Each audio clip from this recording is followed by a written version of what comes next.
Čau, zdravíme z Brna. Dneska budeme fotit s Promist filtrem, což je takový speciální filtr, který změkčuje obraz, takže to dělá efekt takový mlhy. V podstatě to rozzařuje světla a podobně.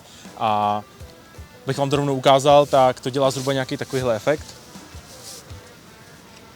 Tohle je s filtrem, tohle je bez filtru. Asi je tam na těch světlech jasně vidět, co to dělá.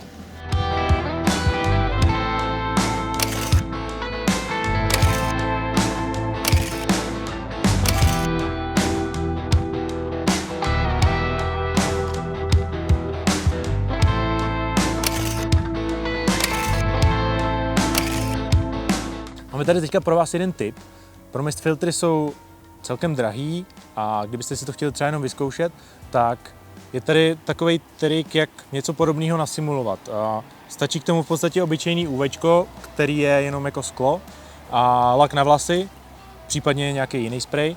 A dá se to udělat jednoduše tak, že sprejem udělám do vzduchu takový oblak a vlastně tím filtrem potom mávnu a on se tam zachytí jemné kapénky a tím pádem tam vzniknou takové tečky, podobně jako je to na tom Promist filtru. Takže v podstatě potřebuji teda, aby mi nefoukalo. Takhle tam s tím mávnu. A vlastně, nevím, jestli to vidět na tom videu, ale je tam spousta drobných teček, který nám udělají podobný efekt. Máme tady pro vás ještě jeden tip. Vlastně, aby se nestalo to, že já na ten filtr teďka šáhnu a tady ten efekt, co jsem tam vytvořil, si rozmažu, tak vezmu druhý UVčko a našroubuju to vlastně na to.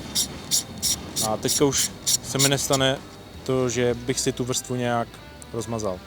A sice to teďka jako ještě zhorší tu kresbu, protože tam dáváme další sklo, že jo? Ale ten filtr stejně vytváří jako měkkou fotku, tím pádem není asi potřeba řešit nějakou precizní kresbu.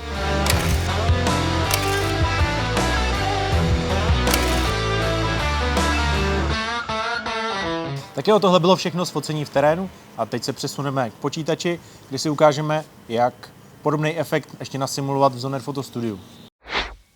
Tak jsme tady a kromě toho, že jsme si ukázali, jak ten filtr vyrobit, tak je tady ještě jedna cesta a to, jak podobný efekt udělat v Zoner Photo Studiu. Fotku si otevřu ve Vyvolat a zvolím nástroj štětcový filtr. Jako první věc si nastavím rozmazání úplně na maximum, na 100%, aby efekt byl co nejplynulejší. A teď vlastně okolo jednoho toho světla namaluju masku, přejdu úplně dolů na nástroj překrýt barvou a kapátkem si naberu odstín té modré. Přidám intenzitu a teď vlastně mi to překrylo modrou barvou světlo, já bych to ale chtěl spíš rozzářit, takže přepnu režim na závoj a už to začíná dělat efekty. Úplně stejným stylem teďka udělám mi to druhé světlo, takže přidám masku, aby to bylo v samostatné masce, namaluju okolo světla, kapátkem naberu červenou a přepnu na závoj. Tady je vidět, že ta červená je málo sytá, takže tu barvu ještě upřesním a přidám ji do červenější. A trochu zvětším tu masku. V dalším kroku bych chtěl ty světla ještě trochu víc rozsvítit, takže přidám další masku.